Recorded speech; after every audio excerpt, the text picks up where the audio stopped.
سورہ فاتحہ شہیدان کربلا اور اسیران اہل حرم اور امام حسن عسکری علیہ السلام کے لیے الفاتحہ۔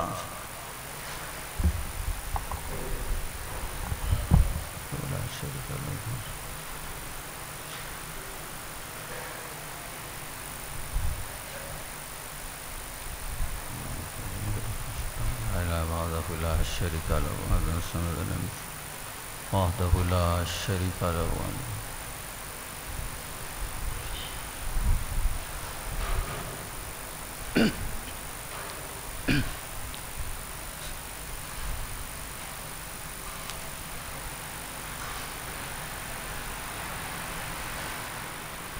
درود پڑھ لیں محمد اور آل محمد پر۔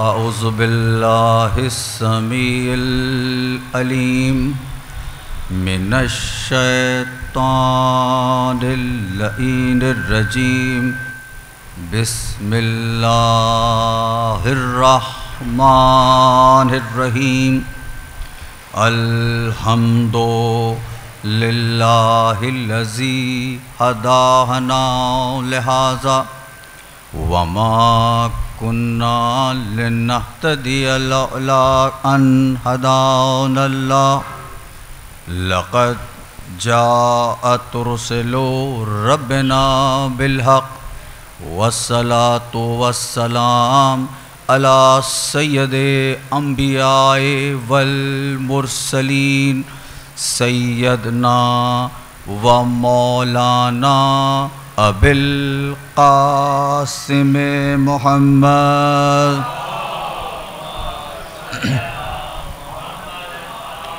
وأہل بیتہ الطیبین الطاہرین المعصومین المسلومین الذین اذھب اللہ عنہم الرجس وطہرہم تطہیرا۔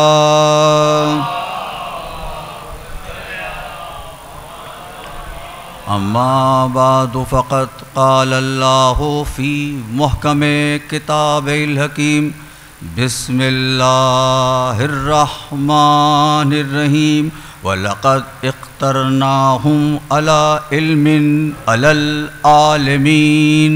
صلوات۔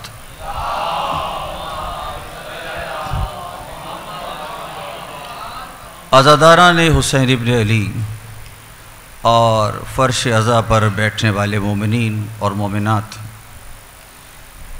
سن 1444 ہجری کی پہلی شب کو محرم کا چاند دیکھنے کے بعد ہم یہاں جمع ہوئے تھے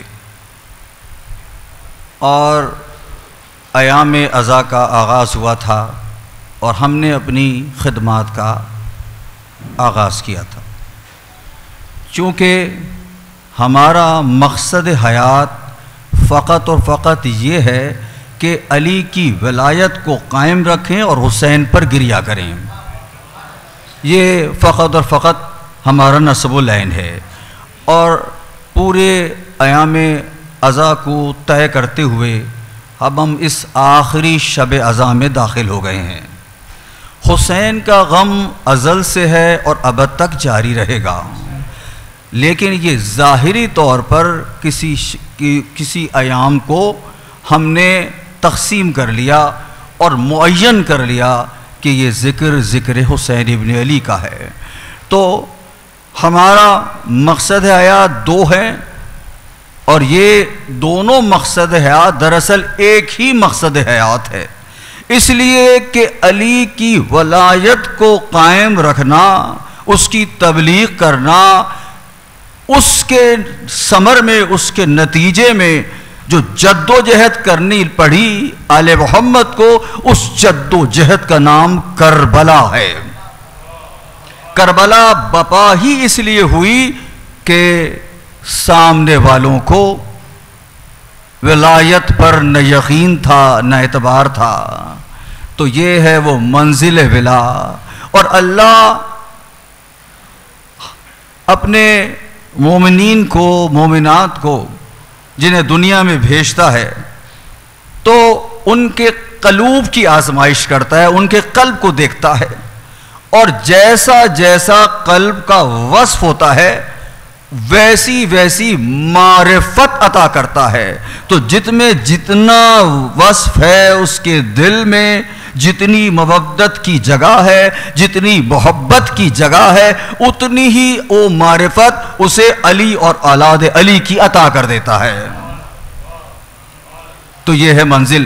اور سرکار رسالت مآب نے فرمایا کہ حسین کی شہادت مومنین کے یعنی مومنات کے دلوں میں ایک حرارت پیدا کرے گی، اور یہ حرارت اور گرمی ان کے قلوب میں پیدا ہو جاتی ہے اور ان کے رگوں میں رگ حیات بن کے خون میں دوڑتی ہے۔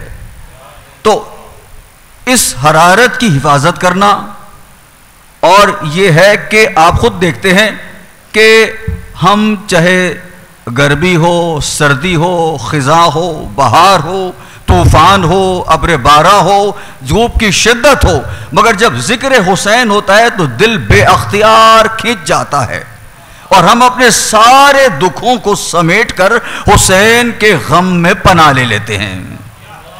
تو یہ وہ دو تحفہ عظیم ہے کہ اللہ نے آپ کو ولایت کے ذریعے صراط مستقیم پہ خلق کر دیا، اور حسین کے ذریعے سے آپ کی شفاعت کا سلسلہ بن گیا۔ تو اب ایک مومن کو اور محبان اہل بیت کو اور محبان علی کو کوئی بھی مسئلہ نہیں ہے کہ دنیا میں آیا تو اللہ نے اسے صراط مستقیم پر خلق کیا، اور اب جب دنیا سے جائے گا تو شفاعت حسین ابن علی کا وہ مستحق ہو جائے گا۔ تو یہ ہے وہ منزل۔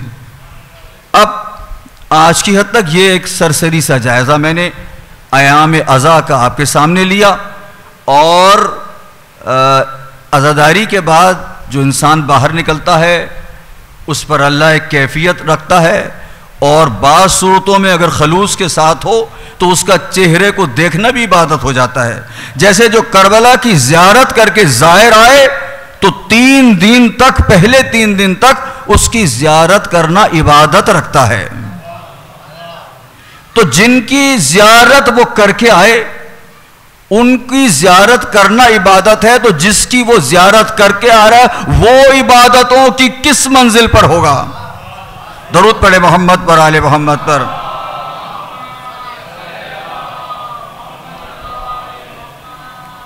اور میں نے سورہ دخان کی ایک آیت کا آپ کے سامنے تلاوت کا شرف حاصل کیا، اور وہ یہ ہے لَقَدْ اخْتَرْنَاهُمْ عَلَىٰ عِلْمٍ عَلَى الْعَالَمِينَ۔ اللہ نے جو صاحبان ہدایت کو منتخب کیا، جو صاحبان نبوت کو منتخب کیا، جو نبیوں کو، رسولوں کو، انبیاء کو، اولیاء کو، اوصیاء کو، ائمہ کو منتخب کیا، وہ فقط اور فقط علم کی بنیاد پر کیا۔ تو اب یہ مطلب طے ہو گیا کہ جہاں علم ہوگا وہیں رسالت ہوگی، جہاں علم ہوگا وہیں ولایت ہوگی، جہاں علم ہوگا وہیں امامت ہوگی۔ یعنی اگر علم نہیں ہے تو امامت نہیں جا سکتی، اگر کہیں پر علم نہیں ہے تو امامت تفویض نہیں ہو سکتی، اگر علم نہیں ہے تو رسالت مل نہیں سکتی، اگر علم نہیں ہے تو ولایت کسی صورت نہیں مل سکتی۔ تو ڈھونڈتے چلو ان خاندانوں کو اور ان لوگوں کو کہ جو خود اوت العلم کی منزل پر ہیں، جو خود علم کی منزل پر بنے ہوئے ہیں، اور دیکھ لیں کہ ان اوت العلم کا کام کیا ہے، اور اللہ نے جو ہمیں لا الہ الا اللہ اور محمد الرسول اللہ کی شہادتوں کے بعد جب ہمیں غدیر میں پیغام ولایت دے دیا کہ علی ولی اللہ کا اقرار کرو، تو اس اقرار کے بعد جو اس اقرار پر قائم رہے ایک ان کا مرتبہ ہے، اور جو اس سے منحرف ہو گئے ایک ان کا تذکرہ ہے۔ تو اب ذرا ان کی ان لوگوں پر غور کرے کہ وہ لوگ کیا ہے اور ولایت علی ابن ابی طالب کیسے انسانوں کی زندگی پر اثر انداز ہوتی ہے. ولایت علی ابن ابی طالب اور ولایت ائمہ کیسے زندگیوں پر اثر انداز ہوتی ہے. ہم جانتے ہیں اور ہم نے آیت سن رکھی ہے سورہ مائدہ کی 55ویں آیت, انما ولیکم اللہ ورسولہ والذین آمنوا الذین یقیمون الصلاۃ ویؤتون الزکاۃ وہم راکعون. آیت آپ کی سنی ہوئی ہے, ربط کلام کے لیے پڑھ رہا ہوں کہ تمہارا ولی اللہ ہے اور تمہارا ولی رسول ہے اور تمہارا ولی حالت رکوع میں زکوٰۃ دینے والا ہے. یعنی تمہارا مولا اللہ ہے, تمہارا مولا رسول ہے اور تمہارا مولا علی ہے. اب جیسا مولا اللہ ہے ویسا مولا رسول ہے ویسا مولا علی ہے. درود پڑھے محمد وآل محمد پر. دیکھیں سورہ نساء میں اللہ نے کہا یا ایھا الذین آمنوا اطیعوا اللہ و اطیعوا الرسول و اولی الامر منکم. اللہ نے سورہ نساء میں اطاعت کی منزل پر 3 اطاعتوں کا ذکر کیا اور تینوں اطاعت میں اطیعوا کے لفظ کو 2 دفعہ استعمال کیا. اللہ نے کہا یا ایھا الذین آمنوا اطیعوا اللہ و اطیعوا الرسول. ایک اطیعوا میں دونوں کی اطاعت نہیں کہی. سبحان اللہ بھائی, سبحان اللہ. کہا اطیعوا اللہ و اطیعوا الرسول, یہ نہیں کہا اطیعوا اللہ و رسول. ورنہ اگر ایسا کہہ دیتا تو جو اطاعت اللہ کی ہوتی وہی اطاعت رسول کی ہو جاتی. اور جب رسول کی اطاعت کا کہا وَأَطِيعُوا الرَّسُولَ وَأُولِي الْأَمْرِ مِنْكُمْ, یعنی جب اطاعت رسالت کا ذکر ہوا تو ساتھ میں اولی الامر کی اطاعت کا ذکر ہو گیا اور وہ کا لفظ لکھایا, ایک اور اطیعوا نہیں لگایا. یعنی جیسی اطاعت رسول کی کرنی ہے ویسی ہی اطاعت امام کی کرنی ہے, صاحب امر کی کرنی ہے. درود پڑھے محمد اور آل محمد پر. صلی اللہ محمد و نعرہ بر محمد و آل محمد صلوات اللہ صلی اللہ محمد و آل. سبحان اللہ, سبحان اللہ. یا ایھا الذین آمنوا اطیعوا اللہ و اطیعوا الرسول و اولی الامر منکم. اطاعت کرو اللہ کی اور اطاعت کرو رسول کی. اور رسول کی اطاعت کے ساتھ وہ لگا کے کہا کہ اطاعت کرو صاحب امر کی, صاحبان امر کی. سبحان اللہ بھائی. اور جمع کے صیغے اللہ اس لیے لگا دیتا ہے کہ یہ ایک نہیں 14 ہیں. درود پڑھے محمد والے محمد پر. اللہم صلی اللہ محمد و آل محمد. اور کیوں اطیعوا اللہ اور اطیعوا رسول میں فرق کیوں ہے؟ اس لیے کہ اللہ کی اطاعت میں سجدہ ہے, اللہ کی اطاعت میں سجدہ ہے. تو اللہ کی اطاعت سب اطاعتوں سے اولا ہے, سب سے اعلیٰ ہے. اور پھر رسول کی اطاعت اور پھر صاحبان امر کی. تو یہ بات یہاں سے طے ہو گئی کہ جب دو ایک جیسی صفات کا تذکرہ کرے, ایک جیسا حکم دے تو وہ لگا دے بیچ میں, یا لفظ کو دوبارہ استعمال کرے. اور اگر بلا فاصلہ ہو تو پھر اللہ کہے گا. اب اللہ نے کیا کہا سورہ مائدہ 55ویں آیت, انما ولیکم اللہ ورسولہ. سبحان اللہ. یہ نہیں کہا کہ ولی اللہ بھی, اور انما ولیکم اللہ ورسولہ, تمہارا ولی اللہ ہے تمہارا ولی رسول ہے. سبحان اللہ. والذین, پھر وہ لگا دیا والذین آمنوا الذین یقیمون الصلاۃ ویؤتون الزکاۃ وہم راکعون. صلوات دور پڑھ لے محمد والے محمد. اللہم اللہ نے کہا تمہارا ولی اللہ ہے سبحان اللہ, اور ویسا ہی ولی رسول ہے, اور ویسا ہی صاحب وہ صاحب ہے کہ جو رکوع کی حالت میں زکوٰۃ دیتا ہے. تو یہ تینوں ولایتوں کو اللہ نے ایک منصب پہ دے دیا. اب جب اللہ مولا تو رسول مولا تو علی مولا, یہ مولائیت کا سلسلہ ہے. اب اسے بھی مولا مانو, اسے بھی مولا مانو, اسے بھی مولا مانو. اور اب یہ دیکھو کہ مولا کا کام کیا ہے. سبحان اللہ. مولا کا کام کیا ہے؟ تو اب سورہ بقرہ اور آیت الکرسی جو آپ روز پڑھتے ہیں نماز میں عشاء کے بعد خاص طور پہ, کہ مولا کرتا کیا ہے؟ اللہ ولی الذین آمنوا یخرجہم من الظلمات الی النور والذین کفروا اولیاءہم الطاغوت یخرجہم من النور الی الظلمات اولئک اصحاب النار هم فیہا خالدون. درود پڑھ لے محمد و آل محمد پر. اللہم صلی علی محمد و آل محمد. اب آپ کو پتہ چل گیا کہ مولا ہے, مولا ولی ہوتا ہے, ولی مولا ہوتا ہے. اور اب اللہ نے کہا, خود کہا, یہ حدیث نہیں ہے, اللہ نے قرآن میں کہا کہ اللہ ولی الذین آمنوا, اللہ صاحبان ایمان کا ولی ہے. اللہ کو صرف مومنوں سے کام ہے. کوئی آیت ایسی نہیں آتی کہ یا ایھا المسلمون, کوئی نہیں آتی. جو آیت یا ایھا الذین آمنوا, یا ایھا الذین آمنوا, یا ایھا الذین آمنوا, ارے ایمان والوں سے کیوں پیار ہے؟ اللہ نے کہا اس لیے پیار ہے کہ ان کا امیر المومنین علی ابن ابی طالب ہے. نعرہ حیدری. برائے خوشنودی مولا کائنات امیر المومنین علیہ السلام بلند تر صلوات. اللہ ولی الذین آمنوا, بات آئے گی ابھی, میرے 11ویں امام تک گفتگو کو آنا ہے. اللہ ولی الذین آمنوا یخرجہم من الظلمات الی النور, اللہ صاحبان ایمان کا ولی ہے.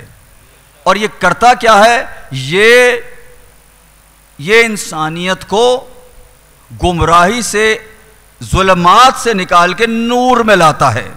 ظلمات سے نکال کے نور میں, نور اور ظلمات, نور کی ضد ظلمات, نور روشنی, ظلمات اندھیرا, یعنی اندھیرے سے نکال کر اجالے میں لے کر آتا ہے, یعنی گمراہی سے نکال کر ہدایت میں لے کر آتا ہے. تو جو گمراہی سے نکال کر ہدایت پر لائے, جو اندھیرے سے نکال کے نور کی طرف لے کے آئے, جو ظلمات سے نور کی طرف لے کے آئے, وہی ولی ہوگا. درود پڑھے محمد و آل محمد پر.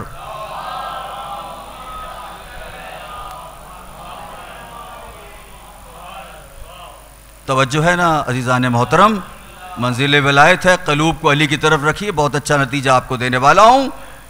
تو اب پتہ چل گیا کہ ولی کیا کرتا ہے. ولی کام یہ کرتا ہے کہ اندھیرے سے نکال, ظلمات سے نکال کے نور میں لے آتا ہے, اندھیرے سے نکال کے اجالے میں آتا ہے, گمراہی سے نکال کر ہدایت کی منزل پر آ جاتا ہے. تو اب جہاں یہ ہدایتیں ہوں گی وہیں ولی ہوگا, تو جہاں یہ صفات ہوں گی وہیں ولی ہوگا. یعنی اب یہ منزل طے ہو گئی. درود پڑھے محمد و آل محمد پر.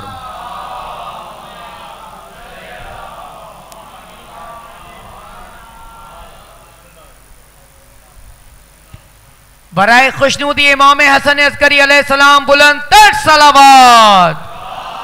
دیکھیں یہ جو عبادت ہے نا, یہ عبادت بہت خالص عبادت ہوتی ہے. اور آپ جانتے ہیں کہ عبادت میں اگر نیت نہ ہو, ہٹ جائے, آپ ادھر ادھر نگاہ ہو جائے, تو عبادت پھر رک جاتی ہے. یہ آپ کو جو میں تحفے دے رہا ہوں نا, یہ جب نامہ اعمال سامنے آئے گا تو پھر آپ کہیں گے کاش ساری زندگی ولایت ہی کو پڑھتے رہتے. درود پڑھے محمد و آل محمد. اللہم صلی علی محمد و آل محمد. تو اب جہاں ہم یہ دیکھیں کہ گمراہی سے نور میں ہدایت پہ آ رہا ہے تو ولی ہوگا, یعنی یہ طے ہو گیا کہ ولی نور ہوگا, ظلمات نہیں ہوگا. ولی روشنی ہوگی, اندھیرا نہیں ہوگا. ولی ہادی ہوگا اور کافر نہیں ہوگا, جس کو ہدایت لینے والا نہیں ہوگا. تو اس منزل پر ہم یہ دیکھیں گے کہ ہرگز وہ ولی نہیں ہو سکتا جو ایک لمحے کے لیے بھی ظلمات میں رہا ہو, ایک لمحے کے لیے بھی اندھیرے میں رہا ہو, ایک لمحے کے لیے بھی گمراہی میں رہا. اگر ایک لمحے کے لیے بھی رہا تو وہ ولی نہیں ہو سکتا, چونکہ ولی کو ہونا معصوم ہونا شرط ہے کہ گناہ مس نہ ہو, کوئی غلطی سرزد نہ ہو. ارے انبیاء سے ترک اولا ہو گیا مگر آل محمد سے ترک اولا بھی نہ ہوا. حیدری برائے خوشنودی محمد و آل محمد بلند تر صلوات. تو اب دیکھ لے کہ جہاں سے علم کی خیرات. اب اس آیت کا پہلے حصے کا ترجمہ میں نے کر دیا اور دوسرا حصہ اس کا ہے کہ والذین کفروا اولیاءہم الطاغوت یخرجونہم من النور الظلمات اولئک اصحاب النار هم فیہا خالدون. یہ ترجمہ میں تھوڑی دیر کے بعد کروں گا. درود پڑھے محمد و آل محمد پر.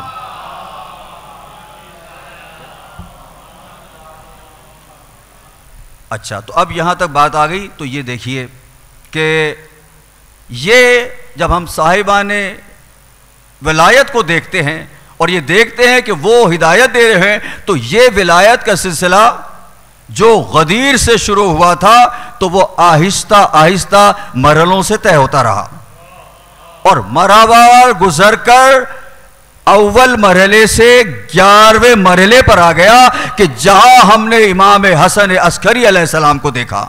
درود پڑھے محمد و آل محمد پر. اور اس امام نے یہ آیت میں نے پڑھی ان کے لیے تھی کیونکہ دامن وقت تو گنجائش نہیں اس لیے سمیٹ رہا ہوں. اس مقام تک آنا تھا مگر کچھ مرحلوں سے گزر کے آنا تھا. تو اب اس مرحلے پر امام عالی مقام میرا 11واں امام علم کی عظیم منزل پر فائز تھا. 28 برس کے سن میں شہادت ملی اور 6 برس امامت ہوئی. اس 6 برس میں ہی انہوں نے یہ کام انجام دیا اللہ ولی الذین آمنوا والا کہ ولایت کو بھی پھیلایا, امامت کو بھی پھیلایا, دین کو بھی پھیلایا. اور اس 6 سال کے عرصے میں تمام نظام فقہ کو قائم کیا, تمام کتابوں کو تربیت دیا اور سب سے زیادہ بس جو امام نے توجہ دی وہ 2 کاموں پہ تھی. ایک تو جتنی آج تک کتابیں لکھی ہوئی تھی سب کتابوں کو طلب کیا, ہمارے فقہ کی, ہمارے مومنین کی, شیعوں کی لکھی ہوئی کتابیں, ساری کتب کا معائنہ کیا, جو ان میں اضافہ کرنا تھا اضافہ کیا, جو کمی کرنی تھی وہ کمی کی اور جو اصلاح کرنی تھی اصلاح کی اور آخر میں دستخط کر دیے. اور دوسرے کیونکہ پتا تھا کہ غیبت صغرا ہو جائے گی تو انہوں نے وہ نظام کیا جہاں اپنے وکیلوں کو مقرر کیا اور دور دور تک امام سوال بھی لیتے تھے اور جواب بھی دیتے تھے اور مسئلے بھی حل کرتے تھے. تو بس ایک چھوٹا سا واقعہ عرض کروں اور یہیں سے میں منزل مصائب پر چلا جاؤں. اور وہ یہ ہے کہ امام عالی مقام اس معجز نما منزل پر تھے کہ زیادہ تر کام تصنیف میں کرتے تھے. تو مولا کیا کرتے تھے کہ کتاب لے کے کوئی کتاب لکھنی ہوتی تھی تو اس پر قلم اٹھاتے تھے اور لکھنا شروع کرتے تھے. مولا کا قلم روانی کے ساتھ چل رہا ہے, روانی کے ساتھ چل رہا ہے. اور ایسے میں اذان ہو گئی, نماز کا وقت ہو گیا. جیسے ہی نماز کا وقت ہوا تو ہم تو قلم رکھ دیتے نا, مولا نے قلم نہیں رکھا, کرتاس پہ چھوڑ دیا, کاغذ پہ چھوڑ دیا اور مولا تجدید وضو کر کے مصلی پہ آئے اور قلم خود بخود چل رہا ہے, لکھتے جا رہا ہے, لکھتے جا رہا ہے. درود پڑھے محمد و آل محمد پر. اللہم صلی علی محمد و آل محمد. قلم لکھتے جا رہا ہے یہاں تک کہ نماز سے فارغ ہوئے, قلم کو وہیں سے سنبھال لیا. یہ موتی اور اس طرح ہم تک بے شمار کتابوں کا ذخیرہ ہم تک پہنچایا, تفسیر قرآن ہم تک پہنچائی. اور کبھی زندگی تو ہوگا. اب تم نے ایک ایسا وقت آیا کہ مملکت نے ان کو بلایا, ان کے والد امام علی نقی علیہ السلام کو, اور بلایا سرمن راہ میں اور اپنی فوجوں سے مرغوب کرنا چاہتا تھا. اسی کا نام اس کی وجہ سے عسکر کا علاقہ کہلانے لگا. اب تیزی کے ساتھ آپ کو مصائب کی طرف لے کے جا رہا ہوں. ایک مرتبہ بلا کے مدینے سے وہاں رکھ دیا اور اب امور مملکت میں جب مشکل ہوتی ہے تو ان سے مدد لیتا ہے, اور مدد لینے کے بعد پھر وہی شدت, پھر وہی ظلم, وہی استبداد, وہی جبر. تو آخری مرحلے میں ایک عیسائی پادری آتا ہے اور کیونکہ بارش نہیں ہو رہی تھی تو بارش کی تو پہلے قحط پڑا گا, سرمن راہ میں قحط پڑا. تو لوگوں نے بہت تیزی سے واقعہ سنا رہا ہوں, تفصیل میں نہیں جاؤں گا. تو بادشاہ نے مسلمانوں سے کہا کہ علماء سے کہ تم دعا پڑھو اور دعا کرنے کے بعد ہو تو بارش ہو. مسلمان روز دعا کرتے, بارش نہ ہوتی. پھر ایک عیسائی پادری آیا عیسائی پادری میدان میں گیا، اس سے کہا سب مسلمانوں کے عالموں کو بلاؤ، سارے مسلمان عالم آئے، اس نے دعا کی اور بارش تیزی کے ساتھ برسنے لگی۔ جب بارش تیزی کے ساتھ برسنے لگی تو لوگ عیسائیت کی طرف جانے لگے، جب عیسائیت کی طرف جانے لگے تو پریشان ہو گیا کہ حکومت ہل جائے گی، حکومت تو مسلمان کے نام پر ہے، تو فوراً لوگوں سے مشورہ کیا، دربار نے کہا رے بلاؤ نہ فرزند رسول کو، ان سے کہو اسلام پہ وقت ہے، اور فرزند رسول کو بلایا گیا اور کہا مولا یہ مسئلہ ہے، تو مولا نے کہا کہ اچھا کل بلا لو سب کو میدان میں، پادری اس کو عیسائی کو بھی بلا لو اور سب کو بلا لو، سب کو میدان میں بلا دیا، بس 2-3 لمحوں میں منزل مسائب پر جانے والا ہوں۔ اب سب کو بلا لیا گیا اور ایک مرتبہ مولا نے کہا چلو عیسائی پادری سے کہو کہ دعا کرے، جیسی اس نے دعا کے لیے ہاتھ بلند کیے، مولا نے اس کے ہاتھ سے کوئی چیز نکال لی اور کہا آپ دعا کر، اس نے دعا کی، بارش نہیں ہوئی، کہنے لگے، اس کے بعد کہا ہٹ جاؤ پیچھے، اس کے بعد مولا نے آسمان کی طرح آواز بلند کی، دعا کی اور بادل برسنے شروع ہو گئے۔ کہا مولا یہ کیا ہے؟ کہا یہ ہماری دعا ہے، وہ اس نے ایک نبی مرسل کی قبر سے ایک ہڈی رسول کسی نبی کی لے لی تھی، اسے یہ اپنی انگشت میں دبا کے دعا مانگتا تھا، اللہ اس نبی کے وسیلے سے دعا قبول کرتا تھا۔ بس تقریر آخری منزل پر پہنچ گئی، اختتام پذیر ہو گئی۔ یہ معجزے کے بعد امام کی شہرت دور دور تک ہو گئی، تو اب اس نے فیصلہ کیا کہ میں امام کو شہید کر دوں گا۔ تو جب امام کی شہادت تو آپ علامہ رضا حیدر صاحب سے سنیں گے، لیکن میں صرف 2-3 تذکرے کر کے ایک تذکرے تک جانا چاہتا ہوں۔ مولا نے آخری وقت میں اپنے ایک خاص غلام کو قریب بلایا، یہیں سے منزل مسائب پہ جا رہا ہوں، اور بلا کے کہا کہ دیکھو حجت سے اور حجت کی والدہ سے کہہ دینا کہ فوراً اس اپنے گھر کو چھوڑ کے فلاں سرمن رائے کے محلے میں ایک مکان میں فلاں شخص رہتا ہے، اس کے گھر قیام کریں۔ تو اس نے پوچھا کہ اگر حجت نے مجھ سے سوال کیا تو میں کیا جواب دوں گا کہ کون ہے وہ؟ تو کہا کہنا کہ ابو الفضل عباس کے گھرانے کی یہ نسل ہے جو تمہاری حفاظت کرے گا، اس بچے کی بھی حفاظت کرے گا۔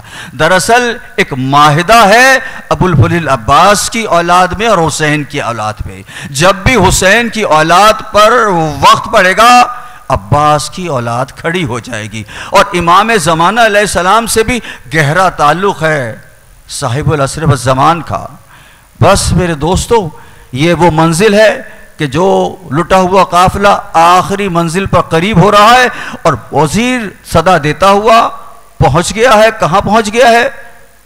بنو ہاشم کی گلی پہ پہنچ گیا ہے، اور کہتا رہا الا قتل الحسین و بکربلا ذبح الحسین و بکربلا، اور جب پہنچتا ہے تو دیکھتا ہے ایک گھر سے ایک وظیفہ نکلتی ہے اور پوچھتا ہے بشیر کس کی سنانی لالا ہے؟ 2 اور 3 جملے، بشیر کس کی سنانی لایا؟ کہا حسین کی سنانی لاؤں، حسین کربلا میں قتل ہوئے۔ کہا بشیر رک جا، ایسا نہیں ہو سکتا، عباس کی موجودگی میں میرا حسین قتل نہیں ہو سکتا۔ کہا بی بی یہ اس وقت ہوا جب آپ کا عباس شہید ہو چکا تھا۔ کہا کیسے ممکن ہے کہ کوئی عباس کو زیر کر دے؟ کہا اس کے ہاتھ کٹ چکے تھے۔ کہا پھر بھی وہ اتنا بھاری تھا؟ کہا نہیں، اس پہ سر پر گرز لگا۔ کہا عباس تو ایسا تھا ایک انگلی پہ گرز کو اٹھا کے پھینک دیا کرتا تھا۔ کہا نہیں، سنو گی عباس کی آنکھ میں، آخری جملہ، تیر لگ گیا تھا، اور جب تیر لگا ہے دونوں بازو کٹ چکے تھے، تیر نکالنے کے لیے دونوں گھٹنوں کو اٹھایا اور اٹھا کے تیر کو کھینچ رہے تھے کہ ظالم نے پشت سے گرز مارا، ابو الفضل عباس گھوڑے سے زمین پر آ گئے۔ الا لعنت اللہ علی القوم الظالمین فسیعلم الذین ظلموا ایام ينقلبون۔